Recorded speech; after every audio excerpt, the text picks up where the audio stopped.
Hi friends, welcome back to the Internet of YouTube channel. இன்னைக்கு நம்ம இந்த வீடியோல எதை பத்தி பார்க்க போறோம் அப்படினா இந்து சமய அறநிலையத்துறையில இருந்து வந்திருக்கக்கூடிய ஒரு நோட்டிஃபிகேஷன் தான் இந்த வீடியோல பார்க்க போறோம். 2023 கான அப்டேட் வந்து கொடுத்திருக்காங்க. ஆபீஸ் அசிஸ்டன்ட் அப்படிங்கற ஒரு போஸ்டிங் வந்து கொடுக்குறாங்க. இந்த போஸ்டிங்க்கு வந்து யாரெல்லாம் அப்ளை பண்ணலாம் அப்படி பாக்கும்போது 8th படிச்சவங்க 10th படிச்சவங்க 12th படிச்சவங்க டிகிரி டிப்ளமோ படிச்சவங்கன்னு சொல்லிட்டு பல்வேறு விதமான நபர்கள் வந்து பார்த்தா இதுக்கு வந்து அப்ளை பண்ணிக்க முடியும். இது அப்ளை பண்றதுக்கு என்னென்ன ப்ரொசீஜர் வந்து ஃபாலோ பண்ணணும், யாரெல்லாம் இதுக்கு வந்து தகுதியான நபர்கள், எப்படி அப்ளை பண்றது அப்படிங்கிறது எல்லாமே உங்களுக்கு டீடைலா இந்த வீடியோல வந்து ஷேர் பண்ணியிருக்கேன். ஸோ வீடியோ வந்து ஸ்கிப் பண்ணாம முழுமையா பார்த்தீங்க அப்படின்னா கண்டிப்பா நீங்களுமே வந்து இந்து சமய அறநிலையத்துறையில வந்து பார்த்தீங்கன்னா ஒரு ஆஃபீஸ் அசிஸ்டன்ட் அப்படிங்கிற ஒரு ரோலுக்கு வந்து நீங்க ஈஸியாவே வந்து அப்ளை பண்ணிக்க முடியும்.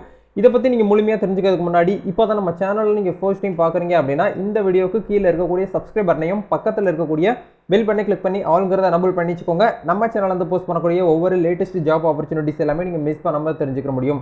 சரி வாங்க நண்பா, இப்போ டேரெக்டாக வீடியோக்குள்ளே போகலாம்.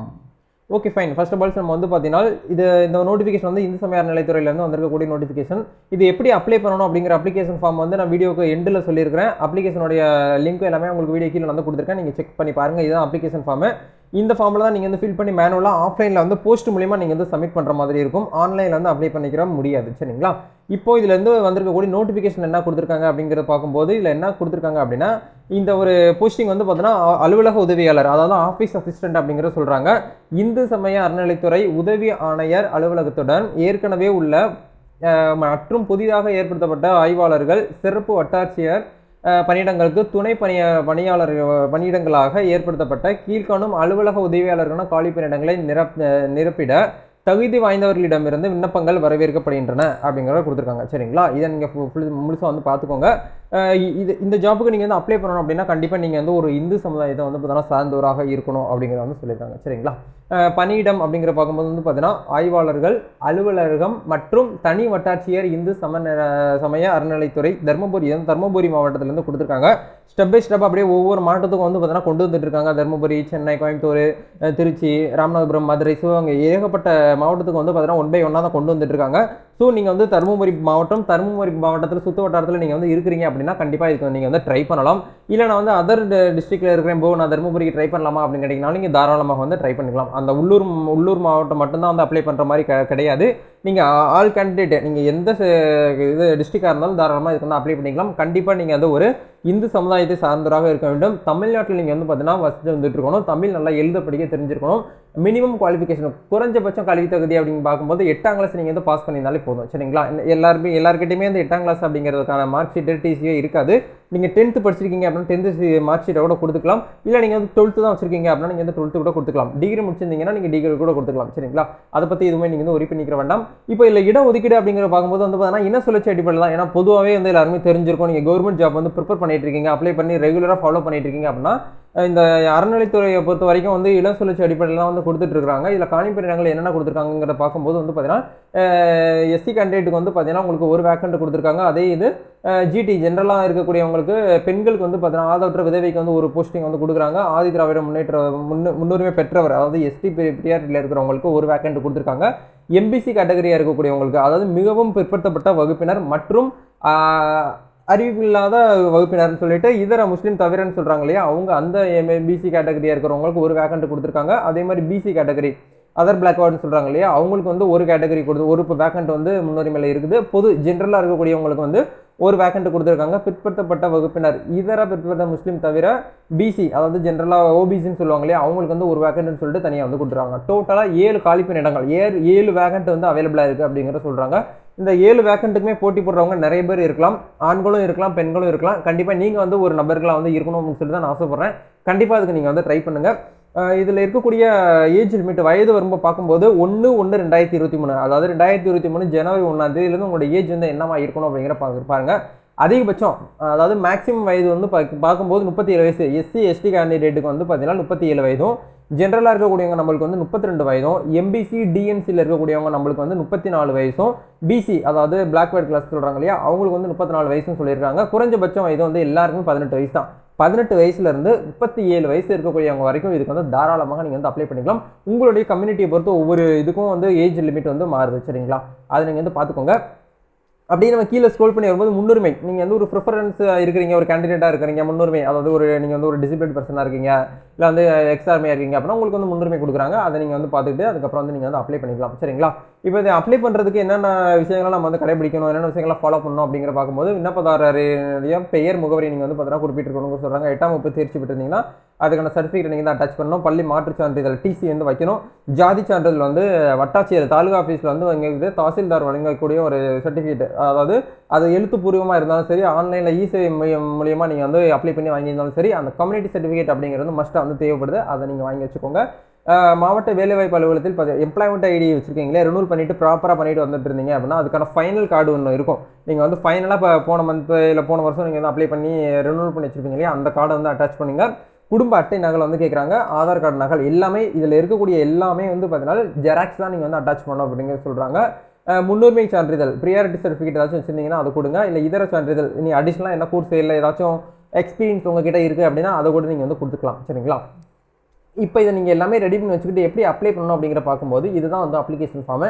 நீங்கள் எங்கேயுமே போட்டு எந்த வெப்சைட்லையும் போய்ட்டு டவுன்லோட் பண்ணுங்கிறது கிடையாது. இந்த வீடியோக்கு கீழே போங்க, லிங்க் கொடுத்துருக்கேன், டவுன்லோட் லிங்க், அப்ளிகேஷன் லிங்க். அங்கே போய்ட்டு நீங்கள் வந்து ஒரு பிரிண்ட் அவுட் போட்டு வச்சுக்கோங்க. எப்பயுமே நீங்கள் ஒரு ஜாப்புக்கு அப்ளை பண்ண போகிறீங்க அப்படின்னா 2 காப்பி எடுத்து வச்சுக்கோங்க. உங்களை அறியாமையே நீங்கள் வந்து எழுதும்போது மிஸ்டேக் பண்ணிடுவீங்க. அந்த மிஸ்டேக் வந்து சரி பண்ணுறதுக்கு மறுபடியும் நீங்கள் நெட் சென்டர் போயிட்டு வந்து அலைஞ்சு போயிட்டு இருக்கணும் இல்லையா, அதுக்காக எப்பயுமே வந்து ஒரு ஜாப்புக்கு அப்ளை பண்ண போகிறதுக்கு முன்னாடி அந்த கம்பெனியில் சாரி அந்த இதில் ப்ரௌசிங் சென்டரில் 2 காப்பி வந்து கொடுங்க அப்படிங்கிற மாதிரி கேட்டு வாங்கிக்கோங்க. ஜஸ்ட் 5 ரூபீஸ் தான் இருக்கும். சரிங்களா? அதை போட்டு வாங்கி வச்சதுக்கப்புறம் உங்களுடைய விண்ணப்பதாரர் பெயர் அப்படிங்கிற இடத்துல உங்களுடைய டிசி மார்க் ஷீட்லேருந்து எப்படி பேர் இருக்கோ தமிழில் எழுதுங்க. இந்த இடத்துல தமிழில் இருக்குது அப்படின்னா தமிழில் எழுதுங்க.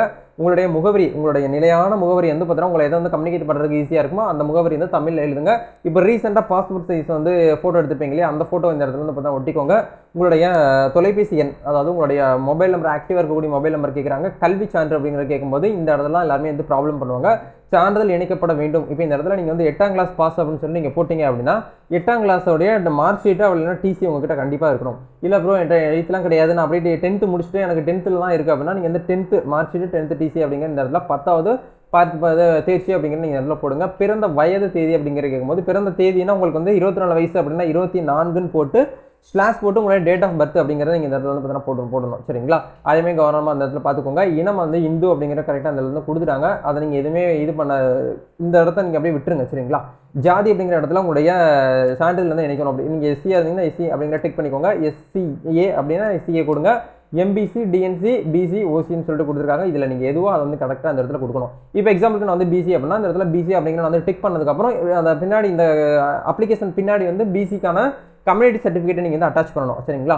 முன்னுரிமை உங்ககிட்ட ஏதாவது ப்ரியாரிட்டி சர்டிஃபிகேட் இருக்குது, நான் ஏற்கனவே சொன்ன மாதிரி டிசபிலிட்டி பிரச்சனை இருக்கீங்க அப்படின்னா கேண்டிகேட் இருந்தீங்கன்னா அதுக்கு நான் உண்டான ப்ரியாரிட்டி சர்டிஃபிகேட்டை எஸ்னா எஸ் கொடுங்க, இருக்குன்னு கொடுங்க, இல்லைனா நோ அப்படின்னு சொல்லிட்டு இந்த இடத்துல மைனஸ் அப்படிங்க கோடு போட்டுக்கோங்க. இதர தகுதியில் விவரம் ஏதாச்சும் இருக்குது அப்படின்னா கொடுங்க, இல்லைனா கோடு போட்டதுக்கப்புறம் உங்களுடைய கையொப்பம், இந்த இடத்துல விண்ணப்பதாரர் கையொப்பம் அப்படிங்கிற இடத்துல நீங்கள் தமிழ்லேயே இந்த இடத்துல போடுங்க. எந்த அப்ளிகேஷன் ஃபார்ம் வந்து தமிழில் இருக்கோ அப்படிங்கிறது எல்லா இடத்துலையுமே நீங்கள் தமிழில் தான் போடணும். இங்கிலீஷில் இருக்குது அப்படின்னா நீங்கள் இங்கிலீஷில் வந்து ஃபில் பண்ணிக்கலாம். சரிங்களா? இந்த இடத்துல இடம் அப்படிங்கிற இடத்துல உங்களுடைய டிஸ்ட்ரிக்ட் நேம் வந்து கொடுங்க. நீங்கள் எந்த டேட்டில் வந்து அப்ளை பண்ணுறீங்களோ அந்த டேட்டுக்கும் மறுநாள், இப்போ இன்றைக்கி டேட் வந்து பார்த்தீங்கன்னா February 15, அதாவது 15ஆம் தேதி ஆகிட்டு இருக்குது. நான் இந்த ஜாபுக்கு அப்ளை பண்ண இன்றைக்கி தான் அப்ளை பண்ணுறேன், ஆனால் கொரியர் அந்த போஸ்ட்டில் பண்ண போகிறது நாளைக்கு தான் நான் பண்ண போகிறேன் அப்படின்னா நீங்கள் அதில் நாளைக்கு டேட் இந்த இடத்துல போடுங்க. சரிங்களா? போட்டதுக்கப்புறம் இணைக்கப்பட வேண்டிய ஆவணங்கள்னு சொல்லிட்டு உங்களுக்கு இணைப்புன்னு சொல்லிட்டு கொடுத்துருக்காங்க. இந்த 8 ஆவணங்கள் கண்டிப்பாக நீங்கள் வந்து அட்டாச் பண்ணியிருக்கணும். இந்த இதர ஆவணங்கள் இதை வந்து விட்டுருங்க. இதை மோஸ்ட்லி வந்து யார்கிட்டையுமே இருக்காது. அதை விட்டதுக்கப்புறம் இந்த 7, அதாவது உங்களுடைய 10th 12th degree mark sheet இதை வந்து வச்சுருந்தீங்க அப்படின்னா அதை கரெக்டாக நீங்கள் கண்டிப்பாக வந்து ஜெராக்ஸ் எடுத்து அதில் வந்து அட்டஸ்டட் வாங்க சொல்கிறாங்க. சரிங்களா? இந்த இடத்துல அட்டஸ்டட் அப்படிங்கிறது பார்த்தீங்கன்னா நீங்கள் அட்டஸ்டட் போட்டுக்கோங்க. போட்டதுக்கப்புறம் ஜாதி சான்றிதழ் நகல், தாலுகா ஆஃபீஸில் வாங்கியிருக்கக்கூடிய தாசில்தார்கிட்ட பெறப்பட்ட ஜாதி சான்றிதழ் இந்த இடத்துல அது இ-சேவையிலேருந்து அப்ளை பண்ணுறதா இருக்கட்டும், இல்லை நீங்கள் வந்து மேனுவலாக இப்போ ஒரு 5 வருஷத்துக்கு முன்னாடிலாம் வந்து கையில் தான் எழுதி கொடுத்துருந்தாங்க அந்த கார்டு மாதிரி, அந்த கார்டு வச்சுருந்தீங்கனாலும் தாராளமாக நீங்கள் வந்து பண்ணிக்கலாம். சரிங்களா? அது ஜெராக்ஸ் போட்டு வச்சுக்கோங்க. உங்களுடைய குடும்ப ஸ்மார்ட் ரேஷன் கார்டு வந்து பார்த்தீங்கன்னா கண்டிப்பாக நீங்கள் ஜெராக்ஸ் வந்து வைக்கணும். முன்னுரிமைக்கான சான்றிதழ் வந்து பார்த்தீங்கன்னா ப்ரியாரிட்டி சர்டிஃபிகேட் இருந்தால் கொடுங்க, இல்லைனா விட்டுருங்க. ஆதார் கார்டு ஜெராக்ஸ் கொடுங்க.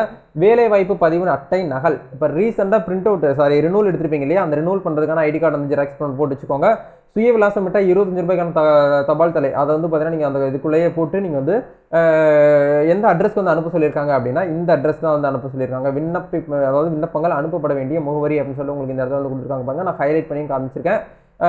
உதவி ஆணையர், இந்து சமய அறநிலைத்துறை, திருமண மண்டப வளாகம் தருமபுரின்னு சொல்லிட்டு கொடுத்துருக்காங்க. இந்த இதுக்கு தான் நீங்கள் வந்து அனுப்பி வைக்கணும் அப்படிங்கிற சொல்லியிருக்காங்க. சரிங்களா, இது எல்லாமே கவனமாக பார்த்துக்கோங்க. இது ஃபுல்லாக டீட்டெயிலாக நீங்கள் வந்து மேனுவலாக படித்து பாருங்கள். ஏன்னா நான் வீடியோவில் வந்து கொஞ்சம் ஃபாஸ்ட்டாக சொல்லியிருப்பேன், சில பேருக்கு ஸ்லோவாக சொல்லியிருப்பேன்.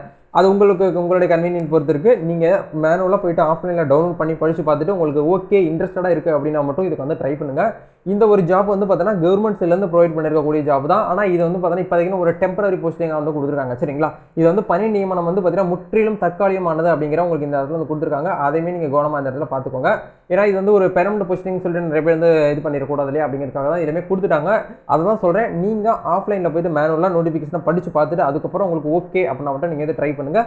ப்ரோ இது வந்து இப்போதைக்கு டெம்பரரியாக கொடுத்துருக்காங்க, இது எப்போ பெர்மனன்ட் ஆக்குவாங்க அப்படின்னு கேட்கும்போது இது நம்ம சைட்லேருந்து எதுவுமே சொல்ல முடியாது. அவங்க விருப்பப்படி அவங்களுக்கு ஓகே அப்படிங்கிற பட்சத்தில் அவங்களுக்கு வந்து பெர்மனன்ட் ஆக்கிறதுக்கு இதாக இருக்குது அப்படின்னா அவங்க வந்து பெர்மனன்ட் அப்படிங்கிற போஸ்டிங் வந்து உங்களுக்கு ஒரு 5 வருஷத்துக்கு அப்புறமா ஒரு 10 வருஷத்துக்கு அப்புறமா உங்களுக்கு வந்து கொடுக்கறதுக்கு வாய்ப்பு வந்து அதிகமாக இருக்குது. ஆனால் கண்டிப்பாக வந்து ட்ரை பண்ணுங்கள். இதுக்கான மாத சம்பளம் அப்படிங்கிற பார்க்கும்போது உங்களுக்கு 15,700 50,000 வரைக்கும் உங்களுக்கு வந்து பார்த்தீங்கன்னா பெர் மந்த் சேலரியாக கொடுக்குறாங்க. எந்த பிரைவேட் கம்பெனியுமே உங்களுக்கு இந்த மாதிரி சேலரி வந்து எங்கேயுமே கொடுக்குறது கிடையாது. அதனால் மறக்காமல் ட்ரை பண்ணுங்கள். பரவாயில்ல, இது டெம்பரரி போஸ்டிங்காக இருக்குது அப்படின்னாலும் கண்டிப்பாக வந்து ட்ரை பண்ணுங்கள். ஏன்னா உங்களை வந்து மோஸ்ட்லி வந்து பார்த்தீங்கன்னா உங்களை தான் முன்னுரிமை கொடுப்பாங்க. ஏன்னா டெம்பரரி போஸ்டிங் இருக்கக்கூடியவங்க தான் எப்படியாவது பெர்மனெண்ட்டாக மாற்றணும் அப்படிங்கிற மாதிரி அவங்க வந்து ஃபாலோ பண்ணிக்கிடுவாங்க. அதனால் நீங்கள் வந்து டெம்பரரி போஸ்டிங்கில் இருந்துக்கிட்டே நிறைய பேர் எனக்கு தெரிஞ்ச கவர்மெண்ட் ஆஃபீஸ் எல்லாமே வந்து பார்த்தீங்கன்னா டெம்பரரியில் இருந்து தான் உள்ள வந்து போயிருக்காங்க. அதனால் கண்டிப்பாக நீங்கள் வந்து ட்ரை பண்ணி பாருங்கள். இந்த ஒரு விஷயம் உங்களுக்கு ரொம்ப யூஸ்ஃபுல்லாக இருந்திருக்கும்னு நினைக்கிறேன். இந்த வீடியோ உங்களுக்கு பிடிச்சிருந்துச்சுன்னா லைக் பண்ணுங்கள், ஷேர் பண்ணுங்கள், கமெண்ட் பண்ணுங்கள். இந்த வீடியோ வந்து பார்த்தீங்கன்னா ஜாப் சீக்கர் அன்எம்ப்ளாய் இருந்தாங்க அப்படின்னா அவங்களுக்கு வந்து ஷேர் பண்ணி விடுங்க. நெக்ஸ்ட் எம்ப்ளாய்மெண்ட் சோசியல் சர்வீஸ் சொல்லக்கூடிய டெலிகிராம் சேனலில் ஜாயின் பண்ணாமல் இருந்தீங்கன்னா அதுக்கான லிங்க் வீடியோக்கு கீழே கொடுத்துருக்கேன். மறக்காமல் ஜாயின் பண்ணிக்கோங்க. இதில் நீங்கள் ஜாயின் பண்ணும்போது வந்து பார்த்தீங்கன்னா எவ்ரிடே இங்கே வந்து ஒரு பாக்கெட் மணி வந்து ஏர்ன் பண்ணிக்கலாம். Online job, part time job use பண்ணி வந்து ஏர்ன் பண்ணிக்க முடியும். அது மட்டும் இல்லாமல் நீங்கள் வந்து ஒரு ஜாப் சீக்கர் அன்எம்ப்ளாயாக இருக்கீங்க அப்படின்னா எவ்ரிடே வந்து பார்த்தீங்கன்னா கார்பரேட் கம்பெனி, எம்என்சி கம்பெனிலேருந்து வரக்கூடிய ஒவ்வொரு ஜாப் நோட்டிஃபிகேஷன் எல்லாமே உங்களுக்கு இதில் நீங்கள் மிஸ் பண்ணாமல் தெரிஞ்சுக்க முடியும். அது மட்டும் இல்லாமல் நீங்கள் ஒரு TNPSC exam, RRB exam, TET exam prepare பண்ணிட்டு இருக்கீங்க அப்படின்னா அதுக்கான question bank, answer key, study materials எல்லாமே உங்களுக்கு இந்த ஒரே குரூப்பில் கிடைச்சிடும். நீங்கள் மிஸ் பண்ணாமல் தெரிஞ்சுக்க முடியும். சரி, நம்ம நெக்ஸ்ட் வீடியோவில் மீட் பண்ணலாம் நண்பா. All the best. God bless you.